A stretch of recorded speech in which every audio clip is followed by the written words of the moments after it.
Hello दोस्तों, मेरा नाम है रुपेश कुमार मातो और आपका हमारे यूट्यूब चैनल में वेलकम है। तो यहाँ हम क्लास 12th जियोलॉजी में एक इम्पॉर्टेंट क्वेश्चन लेकर आए हुए हैं। अगर आप जियोलॉजी लेकर पढ़ रहे हैं और अगर इस क्वेश्चन को नहीं पढ़े हैं, यानी इस टॉपिक के बारे में अगर आप नहीं पढ़े हैं, तो आप बहुत बड़ी गलती कर रहे हैं। क्योंकि ये आपका जो क्वेश्चन है, डिस्कस जियोलॉजिकल टाइम स्केल, यानी पृथ्वी का कौन कौन सा काल चल रहा था, किसमें कैसा पृथ्वी का हालत था, कौन कौन सा युग आया, कौन कौन सा जानवर था, कैसे मानव का विकास हुआ, इन सारी चीज़ों के बारे में इस क्वेश्चन में हम लोग पढ़ेंगे। तो काफ़ी ज़्यादा लॉन्ग होगा, ठीक है। तो आप वीडियो में कंटिन्यू बने रहिएगा ताकि आपको कंप्लीटली समझ में आ जाए, ठीक है। थोड़ा लॉन्ग होगा लेकिन आप मैनेज कीजिएगा, ठीक है। स्किप करके थोड़ा थोड़ा देख लीजिएगा। तो हम लोग देखते हैं कि भूमि के कालानुक्रम, जिसको अंग्रेजी में क्या कहते हैं, जियोलॉजिकल टाइम स्केल को वर्णन करें, यानी डिस्कस करने बोल रहे हैं, ठीक है। तो इसमें देखते हैं, सबसे पहले हम लोग इसका समझेंगे कि भूमि के कालानुक्रम क्या होता है, इसका डिफिनेशन को। तो भूमि के अतीत को विभिन्न स्तर के कालखंडों में बांटा गया, ठीक है। भूमि के अतीत को विभिन्न स्तर के अलग अलग कालखंडों में बांटा गया, ठीक है। इन कालखंडों को भूमि के काल एकक कहते हैं, जियोलॉजिकल टाइम यूनिट्स कहते हैं, ठीक है। इस प्रकार के काल विभाजन को भूमि के कालानुक्रम यानी जियोलॉजिकल टाइम स्केल कहते हैं। यानी हम लोग क्या देखें, हम लोग देखेंगे कि अलग अलग कालखंडों में बांटा गया पृथ्वी के अतीत को, ठीक है। अलग अलग कालखंडों में बांटा गया और इन कालखंडों को यूनिट्स कहते हैं, यानी एकक कहते हैं। और इस प्रकार का जो विभाजन किया गया, इसी को भूमि के कालानुक्रम कहते हैं, ठीक है, जियोलॉजिकल टाइम स्केल। समझ में आ गया। अब देखिए, इस मानक संस्करण मापक यानी इस स्टैंडर्ड स्ट्रेटिग्राफिकल स्केल को स्टैंडर्ड जियोलॉजिकल टाइम स्केल यानी मानक भूमि के कालानुक्रम भी कहते हैं, ठीक है।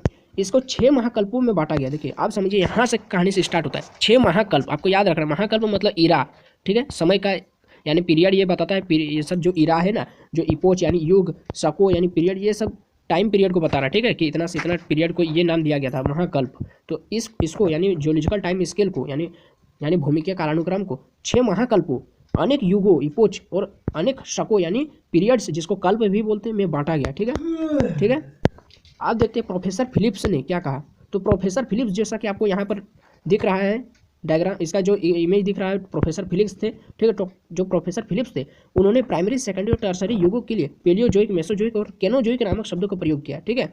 समय को दर्शाने के लिए, यानी समय को उन्होंने मेजर किया, किन किन कालखंडों में बांटा गया। उन्होंने प्राइमरी कहा, सेकेंडरी कहा और टर्सरी को क्या कहा। इन्होंने प्राइमरी को पेलियोजोइक कहा, सेकेंडरी को मेसोजोइक, पेलियोजोइक को प्राइमरी कहा, यानी सेकेंडरी को मेसोजोइक कहा, और टर्सरी को इन्होंने केनोजोइक नाम दे दिया, ठीक है। इस तरह उन्होंने अपना तरीका से समय को बांटा है। उसके बाद देखते हैं कि 6 महाकल्प इस प्रकार है। अब जो 6 महाकल्प है, उन 6 महाकल्प का हम लोग यहाँ पर वर्णन करेंगे, डिस्कस करेंगे। तो सबसे पहला महाकल्प है आद्यकल्प, ठीक है, आद्यकल्प। तो आद्यकल्प में क्या होता है, जिसको हम लोग एजोइक या आर्सियन भी कहते हैं, ठीक है। तो आद्यकल्प में देखिए, आद्य महाकल्प, ठीक है, ये पहला महाकल्प है। क्या नाम है इसका, आद्यकल्प, एजोइक या आर्सियन। तो यह भूतल के इतिहास का प्रारंभिक महाकल्प है। अगर आपसे एमसीक्यू में पूछे कि भूतल का, पृथ्वी का इतिहास का सबसे प्रारंभिक महाकल्प कौन सा है, तो आद्यकल्प, ठीक है। अब इसका टाइम पीरियड देखते हैं। तो टाइम पीरियड इसका 4500 मिलियन, यानी आज से आप गिनिए, आज से 4500 मिलियन वर्ष पूर्व से प्रारंभ होकर आज से ही 1500 मिलियन वर्ष पूर्व तक ये चला था। इतना इसका टाइम पीरियड था, ठीक है। आज से 45 मिलियन वर्ष पहले शुरू हुआ था और आज से 1501 मिलियन वर्ष पूर्व ही खत्म हो गया। ये इसका टाइम पीरियड है, आपको याद रखना है, ठीक है, एमसीक्यू में पूछा जा सकता है। अब हम लोग देखते हैं प्री कैम्ब्रियन महाकल्प, या फिर प्रोटेरोजोइक, या फिर एल्कोंकियन, ठीक है। तो ये हो गया, ये सेकंड है, ठीक है, ये दूसरा महाकल्प है, दूसरा महाकल्प। पहला क्या देखें, आद्य महाकल्प, दूसरा क्या है, प्री कैम्ब्रियन, या फिर जिसको हम लोग प्रोटेरोजोइक या फिर एल्कोंकियन भी कहते हैं। इस युग को प्री कैम्ब्रियन भी कहा जाता है। अब क्यों प्री कैम्ब्रियन कहते हैं, क्योंकि यह जो युग है ना, वो कैम्ब्रियन युग के पहले का कालखंड है, ठीक है। और इसका टाइम पीरियड जो है ना, वो आज से 1500 मिलियन पहले ये शुरू हुआ था और आज से 522 मिलियन पहले खत्म हो गया। तो 1500 मिलियन पहले शुरू हुआ था और 522 मिलियन पहले खत्म हो गया। इस युग में पृथ्वी जो है ना, वो वायवीय अवस्था से यानी गैसीय अवस्था में थी, और वायवीय अवस्था से तरल अवस्था में आई और फिर ठोस बन गई। तो अगर आपसे एमसीक्यू में पूछे कि किस युग में, किस महाकल्प में जो पृथ्वी गैसीय अवस्था से तरल अवस्था में आई, तो कौन सा हो जाएगा, प्री कैम्ब्रियन युग, ठीक है, जिसको और एक नाम क्या है, प्रोटेरोजोइक, और एक नाम क्या है, एल्कोंकियन। अब देखते हैं तीसरा महाकल्प क्या है, पेलियोजोइक महाकल्प, ठीक है, पेलियोजोइक महाकल्प, पेलियोजोइक इरा। तो पेलियोजोइक जो शब्द है ना, तो देखिए हम लोग इसको ना इस तरह हम लोग इसको कैटेगरी वाइज इसको हम लोग पढ़ेंगे। तो सबसे पहले हम लोग लिखेंगे शब्द की उत्पत्ति कि पेलियोजोइक जो शब्द है, ये कहाँ से इसका नामांकरण हुआ है। तो पेलियोजोइक शब्द का उत्पत्ति जो है ना, पेलियोस अर्थात एंशिएंट, एंशिएंट का मतलब होता है प्राचीन, और जू अर्थात लाइफ, ठीक है, यानी प्राचीन जीवी युग भी इसको कहा जाता है, ठीक है, पेलियोजोइक को प्राचीन जीवी, एंशिएंट मतलब प्राचीन और जू मतलब लाइफ, ठीक है।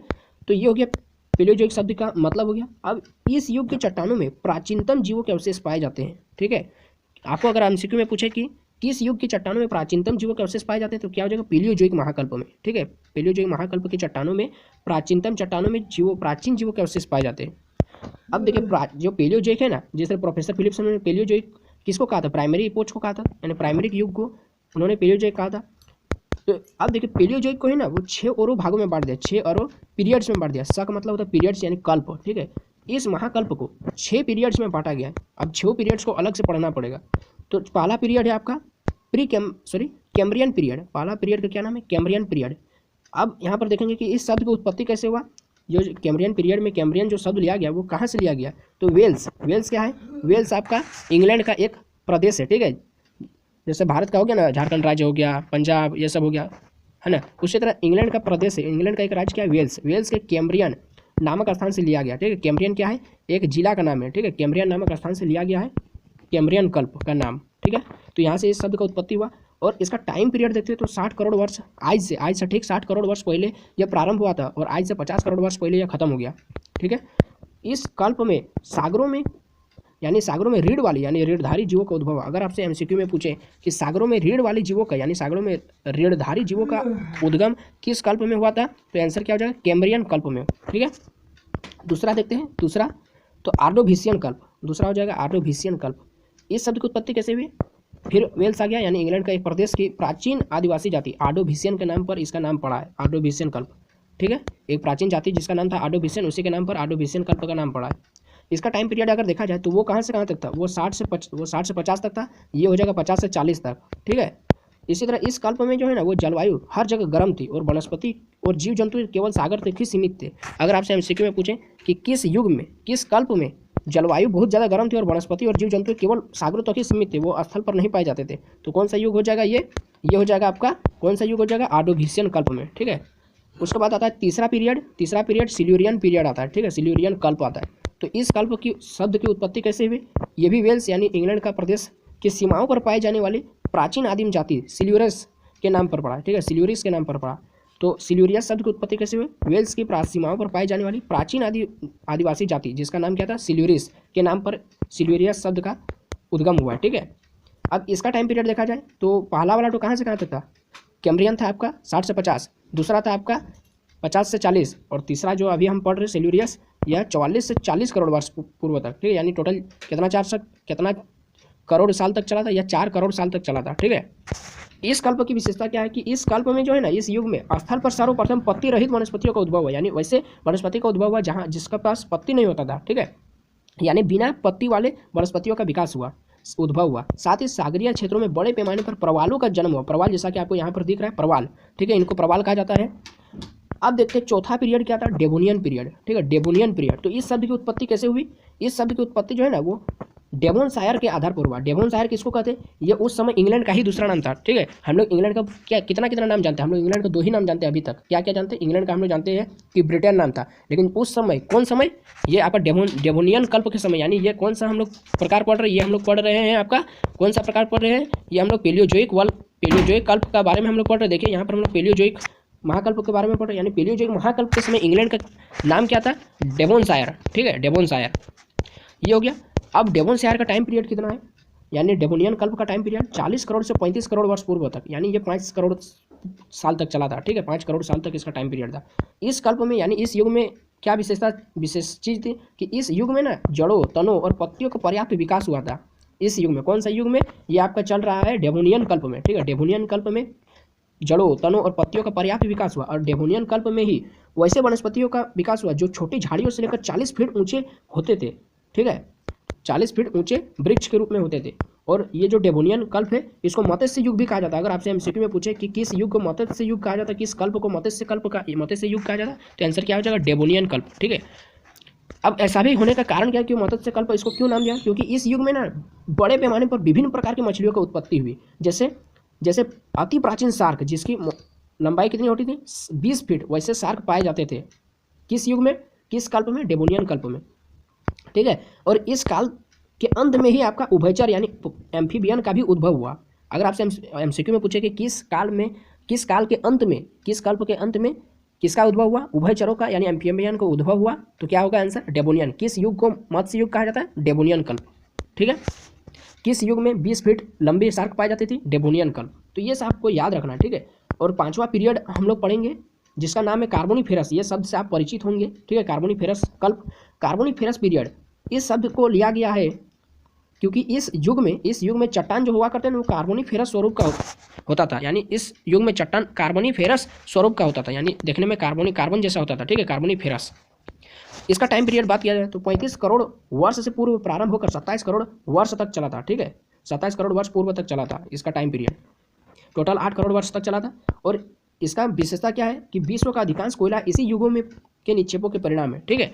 जो अभी का वर्तमान में हम लोग उच्च कोटि का कोयला देख रहे हैं, ठीक है, ये कोयला कहाँ पाए, किस युग में पाया जाता था? कार्बोनिफेरस कल्प में पाया जाता था, ठीक है, कार्बोनिफेरस पीरियड में। अब इसका एक और मुख्य विशेषता यह है कि इस युग में ना ऊंचे ऊंचे वृक्ष पाए जाते थे, लगभग 100 फीट का, ठीक है। जैसा कि आपको डायग्राम में यहाँ पर चित्र में दिख रहा है कि काफ़ी ऊंचे ऊंचे पेड़ थे, ठीक है। उसके बाद छठा पीरियड आता है पर्मियन पीरियड, ठीक है, पर्मियन पीरियड। पर्मियन पीरियड की इस जो शब्द है पर्मियन, ये जो शब्द है ये कहाँ से लिया गया? ये शब्द लिया गया आपका रूस के पर्म नामक स्थान के नाम पर, ठीक है, रूस का पर्म नामक स्थान, ठीक है, रूस का पर्म नामक स्थान से पर्मियन शब्द को लिया गया है। तो उसके बाद हम लोग देखते हैं कि टाइम पीरियड जो पर्मियन जो युग था, पर्मियन कल्प, यह कितना से कितना करोड़ साल तक चला था? ये 27 आज से 27 करोड़ वर्ष पूर्व प्रारंभ हुआ था और आज से 22 करोड़ वर्ष पूर्व खत्म हो गया, ठीक है। तो ये आपको याद रखना। उसके बाद पर्मियन युग का मुख्य विशेषता क्या है कि पर्मियन युग में ना मौसमी परिवर्तनों के बढ़ने से सदाबहार वृक्षों के अनुपात में कमी आती गई, यानी धीरे धीरे सदाबहार वन खत्म होने लगे। कौन से युग में? पर्मियन युग में, ठीक है, पर्मियन कल्प में। उसके बाद चौथा महाकल्प आता है हमारे पर, जिसका नाम क्या है? मेसोजोइक महाकल्प। अभी तक हम लोग क्या क्या देखे? आद्य महाकल्प। दूसरा क्या देखे थे? प्री कैम्ब्रियन महाकल्प। तीसरा क्या देखे थे? पेलियोजोइक महाकल्प। और अब क्या देख रहे हैं? मेसोजोइक महाकल्प, ठीक है। मेसोजोइक महाकल्प शब्द का उत्पत्ति कैसे हुआ? मेसो मतलब होता है मिडिल, मिडिल मतलब मध्य, और जू मतलब लाइफ, यानी मध्यजीवी महाकल्प, ठीक है। इसका दूसरा नाम क्या हो गया? मध्यजीवी महाकल्प। इसको द्वितीयक महाकल्प भी कहा जाता है। पेलियोजोइक महाकल्प को जो डॉक्टर प्रोफेसर फिलिप्स ने क्या बांटा था? उन्होंने प्राइमरी को उन्होंने बांटा था पेलियोजोइक में, सेकेंडरी को उन्होंने बांटा था इसमें किसमें? अभी जो हम लोग अभी ये वाला देख रहे हैं, अभी हम लोग क्या देख रहे हैं? अभी हम लोग जो ये वाला जो देख रहे हैं मेसोजोइक, और तीसरा बांटा था उन्होंने, उसको भी हम लोग पढ़ेंगे अभी, तब आ जाएगा, ठीक है। तो उसके बाद यहाँ पर देखते हैं कि इस युग के लगभग 50% जीव आज भी पाए जाते हैं। ये सबसे बड़ी विशेषता है। अगर आपसे पूछे कि किस युग के, किस महाकल्प के 50% जीव आज भी पाए जाते हैं, तो आंसर क्या हो जाएगा? मेसोजोइक कल्प, ठीक है, मेसोजोइक महाकल्प। इस महाकल्प को 3 और शकों यानी पीरियड में बांटा गया। मेसोजोइक महाकल्प को और 3 पीरियड में बांटा गया। कौन कौन सा? उसको भी देखते हैं। ट्रायसिक कल्प, पहला आता है ट्रायसिक कल्प, ठीक है। ट्रायसिक कल्प शब्द का उत्पत्ति जर्मन के त्रिस्तरीय वर्गीकरण पर हुआ। अगर आपसे क्वेश्चन पूछे कि ट्रायसिक कल्प का शब्द का उत्पत्ति कैसे हुआ, तो जर्मनी के त्रिस्तरीय वर्गीकरण के आधार पर। इसको आप नेट में सर्च करके इसके बारे में पढ़ सकते हैं, ठीक है, जर्मनी का त्रिस्तरीय वर्गीकरण क्या होता है। उसके बाद इसका टाइम पीरियड देखते हैं, तो ये आज से 22.5 करोड़ वर्ष पूर्व प्रारंभ होकर 18 करोड़ वर्ष पूर्व तक चला, ठीक है।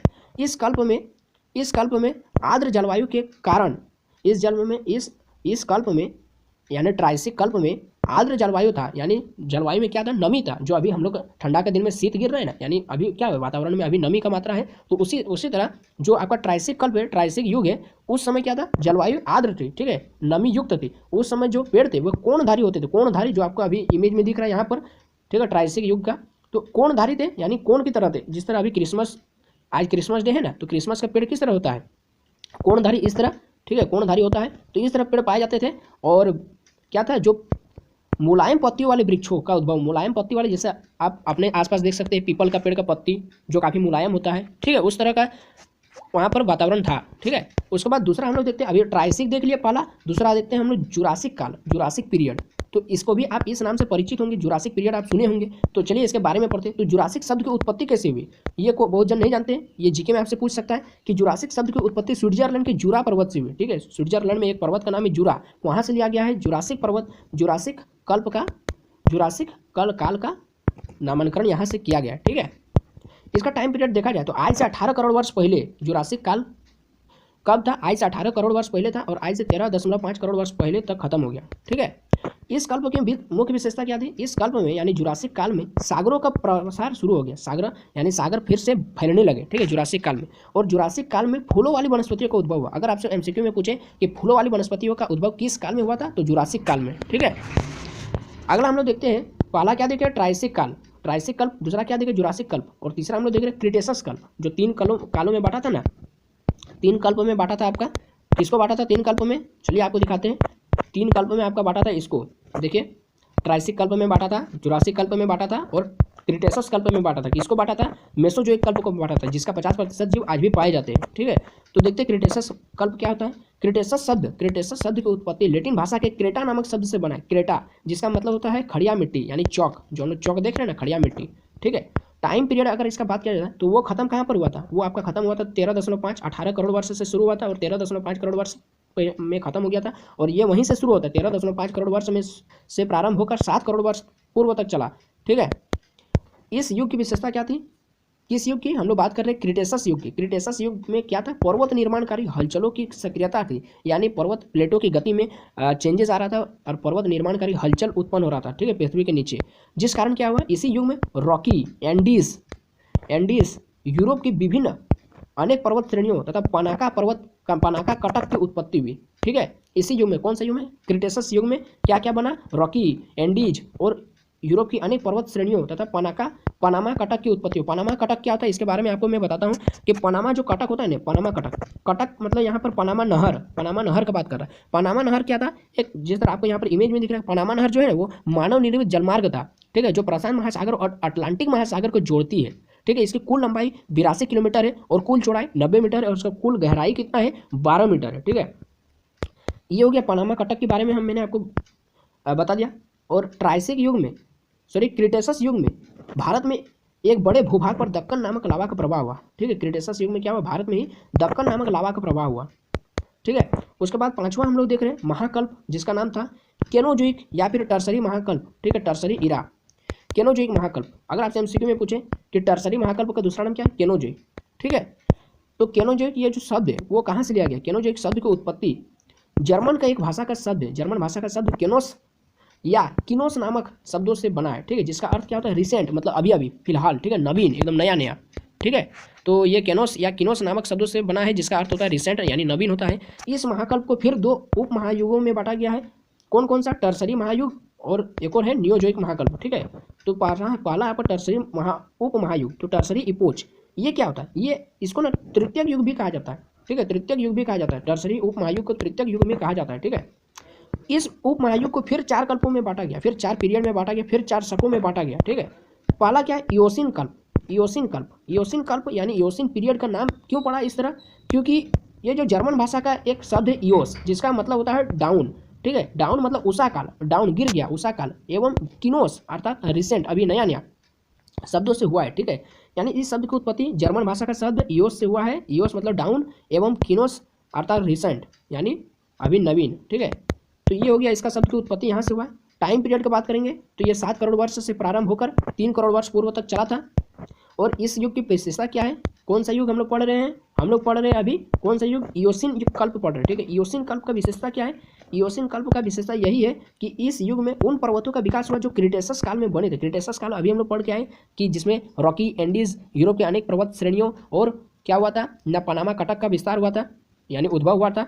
ठीक है, और इस युग में इयोसिन कल्प में क्या हुआ? उन्हीं पर्वतों का फिर से विकास होने लगा। ठीक है, और इयोसिन कल्प में यानी इस युग में हिंद और अटलांटिक महासागरों का भी विकास हुआ।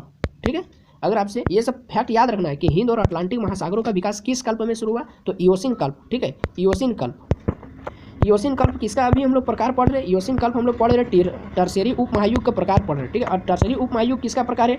टर्सरी उप महायुग प्रकार है आपका केनोजोइक महाकल्प का। ठीक है, केनोजोइक महाकल्प का, टर्सरी महाकल्प का। तो ये पहला हो गया। और दूसरा है ओलिगोसिन कल्प, ओलिगोसिन पीरियड। इस शब्द की उत्पत्ति जर्मन के ओलिगोस अर्थात फ्यू नामक शब्द से हुआ। फ्यू मतलब अत्यल्प, बहुत कम। जर्मन का शब्द, जर्मन भाषा का शब्द है ओलिगोस, जिसका मतलब होता है फ्यू। ठीक है, अत्यल्प। इसका टाइम पीरियड की बात करेंगे तो ये 4 करोड़ वर्ष पूर्व से प्रारंभ होकर 2.5 करोड़ वर्ष पूर्व तक चला था। ठीक है, इस युग की विशेषता क्या है कि इस युग में ना अत्यंत ही कम जीवधारी वर्तमान समय में पाए जाते हैं। ठीक है, सबसे अच्छा मैं आपसे फिर से एक सवाल पूछता हूँ कि किस युग का 50% जीव आज भी पाए जाते हैं? आंसर क्या होगा? मेसोजोइक कल्प। ठीक है, और इस युग की यानी कौन सा युग अभी हम लोग पढ़ रहे हैं? ओलिगोसिन युग। ओलिगोसिन कल्प में अत्यंत कम जीवधारी वर्तमान समय में पाए जाते हैं। फिर हम लोग तीसरा कल्प देख रहे हैं, मायोसिन कल्प। ठीक है, मायोसिन पीरियड। शब्द की उत्पत्ति कैसे हुई? जर्मन भाषा का शब्द मायोन, ठीक है, मियोन नामक शब्द से हुआ, जिसका अर्थ होता है अंग्रेजी में लेस यानी लघु। ठीक है, टाइम पीरियड की बात करें तो यह 2.5 करोड़ वर्ष से पूर्व प्रारंभ होकर 1 करोड़ वर्ष पूर्व तक चला था। ठीक है, इस युग की विशेषता का बात करेंगे, किस युग का? किस युग का, ये हम लोग पढ़ रहे हैं आपका मायोसिन कल्प का। मायोसिन कल्प की विशेषता क्या है, मायोसिन कल्प में क्या होना, भूमध्य सागर जो है ना चारों तरफ से स्थल से गिर गया, जैसा कि आपको यहाँ पर इमेज में दिख रहा है कि मायोसिन कल्प में क्या होना, जो भूमध्य सागर था वो चारों तरफ से स्थल से गिर गया, एशिया और यूरोप आपस में मिल गए और आल्पस का विकास हुआ। आल्पस, ठीक है, आल्पस का विकास हुआ। आल्पस जैसा कि ये जो है ना आल्पस, ये लगभग ये जो है ना ये लगभग ये आल्पस ये आपका 1200 किलोमीटर क्षेत्रफल पर फैला हुआ है, ठीक है, 1200 किलोमीटर लंबा ये है आल्पस, जैसा कि आपको इमेज यहाँ पर दिख रहा है आल्पस पर्वत श्रेणियों का, जो धरती का ऊपर से लिया गया है इमेज, ठीक है। आल्पस का विकास हुआ तथा हिमालय के द्वितीय श्रेणियों का भी उत्थान हुआ, निर्माण हुआ, ठीक है। उसके बाद हम लोग चौथा देख रहे हैं प्लायोसिन कल्प। प्लायोसिन कल्प, ठीक है, प्लायोसिन कल्प शब्द की उत्पत्ति कैसे हुई, जर्मन भाषा का एक शब्द है प्लायोन, जिसका मतलब होता है अंग्रेजी में मोर, यानी मोर अधिक, ठीक है, प्लायोसिन कल्प। प्लायोसिन कल्प का टाइम पीरियड क्या, आज से 1 करोड़ वर्ष पहले। प्लायोसिन कल्प का पीरियड काल क्या है, आज से 1 करोड़ वर्ष पहले। और प्लायोसिन कल्प में क्या हुआ था, इसका विशेषता है कि इस युग में, इस कल्प में स्थल और महासागरों के वर्तमान स्वरूप उत्पत्ति हुई, यानी जो अभी हम लोग जो स्थल देख रहे हैं और जो वर्तमान स्वरूप जो हम लोग देख रहे हैं महासागरों का, वो किस युग का परिणाम स्वरूप है, ये आपका प्लायोसिन कल्प में ही ऐसा बना था, ठीक है। उसके बाद हम लोग जो अभी तक हम लोग ये प्रकार 4 प्रकार न 3 प्रकार देखे, अभी तक हम लोग जो डी नंबर यानी 4 प्रकार देखे, ये किसका देख रहे थे, ये हम लोग टर्सरी महाकल्प का देख रहे थे, ठीक है। और दूसरा क्या है, नूतन महाकल्प, नियोजोग, इसको आप छठा भी मान सकते हैं, छठा महाकल्प, ठीक है, छठा महाकल्प भी समझ सकते हैं। ये देखिए चौथा, ये क्वाटरनरी इपोच, पहला तीसरा अभी हम लोग क्या पढ़ा, हम लोग क्या देखे थे, टर्सरी महाकल्प, और चौथा क्या है, क्वाटरनरी इपोच, क्वाटरनरी कल्प, ठीक है, जिसको हम लोग छठा वाला महाकल्प भी बोल सकते हैं, ठीक है, नूतन महाकल्प, ठीक, नियोजोइक इरा, ठीक है। इस महाकल्प को यानी इस महाकल्प का आज से प्रारंभ, आज इस महाकल्प का प्रारंभ कब से हुआ था, आज से 10 लाख वर्ष पूर्व अनुमानित है, माना गया है, ठीक है, कि जो नियोजोइक कल्प है ये आज से 10 लाख वर्ष पूर्व अनुमानित है। नियोजोइक कल्प को फिर 2 शकों में बांटा गया, 2 पीरियड में फिर इसको 2 कल्प में फिर बांट दिया गया है। नियोजोइक कल्प को क्या क्या, पहला है प्लीस्टोसिन कल्प, और दूसरा है आपका होलोसिन कल्प, ठीक है। तो प्लीस्टोसिन कल्प को हम लोग देख लेते हैं। प्लीस्टोसिन कल्प के शब्द की उत्पत्ति जो है ना, वे जर्मन भाषा का एक शब्द प्लीस्टोन से हुआ है, ठीक है, प्लीस्टोन, जिसका मतलब होता है मोस्ट, बहुत ज़्यादा, ठीक है, अत्यधिक। हिंदी में इसे अधिकतम और नूतन युग हम लोग पढ़ रहे, हम लोग कौन सा युग पढ़ रहे हैं, हम लोग नूतन युग पढ़ रहे हैं, नूतन, देखिए नूतन महाकल्प, तो इसलिए इसका नाम क्या पड़ा, नूतन, अधिनूतन युग इसका नाम पड़ा, ठीक है, अधिनूतन शक, ठीक है, अधिनूतन पीरियड। इसका टाइम पीरियड की बात करेंगे तो ये 10 लाख वर्ष से पूर्व प्रारंभ होकर 10,000 वर्ष पूर्व तक चला, ठीक है। फिर हम लोग अधिनूतन कल्प की विशेषता का बात करेंगे तो इस युग में क्या हुआ, इस कल्प में क्या हुआ ना, भूतल का हिमावरण इस युग की सर्वाधिक महत्वपूर्ण घटना, यानी भूतल, जैसा कि आपको इमेज में दिख रहा है कि भूतल उस समय यानी पृथ्वी बर्फ से ढकने लगी थी, ठीक है, कौन सा युग में, अधिनूतन कल्प में, ठीक है, अधिनूतन कल्प में, प्लीस्टोसिन कल्प में, ठीक है।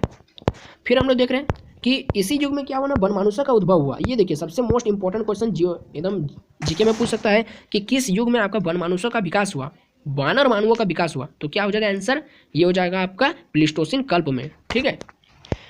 इस युग में आधुनिक हाथी, घोड़े, बैल आदि पशुओं का विकास हुआ, ठीक है, आदि पशु विकसित हुए इसी कल्प में। जो वर्तमान में आप हाथी देख रहे हो वो भी इसी कल्प का परिणाम है, ठीक है। दूसरा और लास्ट हम लोग देख रहे हैं होलोसिन कल्प, ठीक है, होलोसिन पीरियड, रिसेंट पीरियड भी जिसको कहते हैं, अभी नया जो अभी चल रहा है, ठीक है, इसे पश्चात या फिर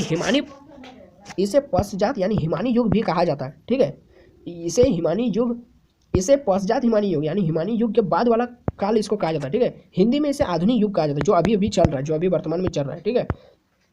अब से इसका टाइम पीरियड अब से 10,000 वर्ष पूर्व मानी जाती है, यानी आज से 10,000 वर्ष पहले से शुरू हुआ है, ठीक है, चलना।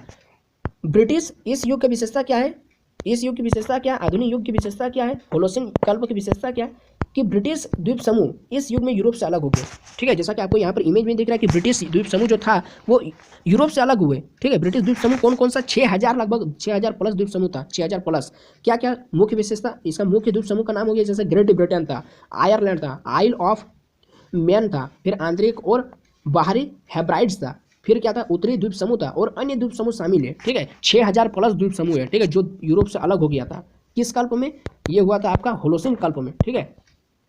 फिर देख रहे हैं कि उत्तरी अफ्रीका जो है ना, वो उत्तरी अफ्रीका और मध्य पूर्व एशिया के बीच में शुष्क मरुस्थलों का उद्भव हुआ, ठीक है। उत्तरी अमेरिका और मध्य पूर्व एशिया में शुष्क मरुस्थलों का विकास हुआ, उद्भव हुआ, शुष्क मरुस्थल, गर्म मरुस्थल बनने लगा, ठीक है, गर्म रेगिस्तान बनने लगा, मरुस्थल बनने लगा, किस युग में, होलोसिन कल्प में, ठीक है।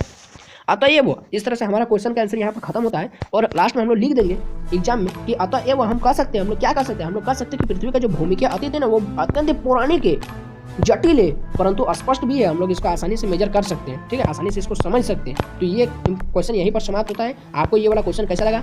आपको यदि समझ में आया तो वीडियो को लाइक करें, अपने दोस्तों में शेयर करना ना भूलें और हमारे चैनल पर अगर पहली बार आए तो चैनल को सब्सक्राइब करके ही जाए, ठीक है। इसका पीडीएफ मैं आपको टेलीग्राम ग्रुप में प्रोवाइड कर दूंगा। तो अगर आपने हमारे चैनल को सब्सक्राइब नहीं किया तो चैनल को सब्सक्राइब करके जाए। तो बस अभी के लिए इतना ही। जय हिंद, वंदे मातरम।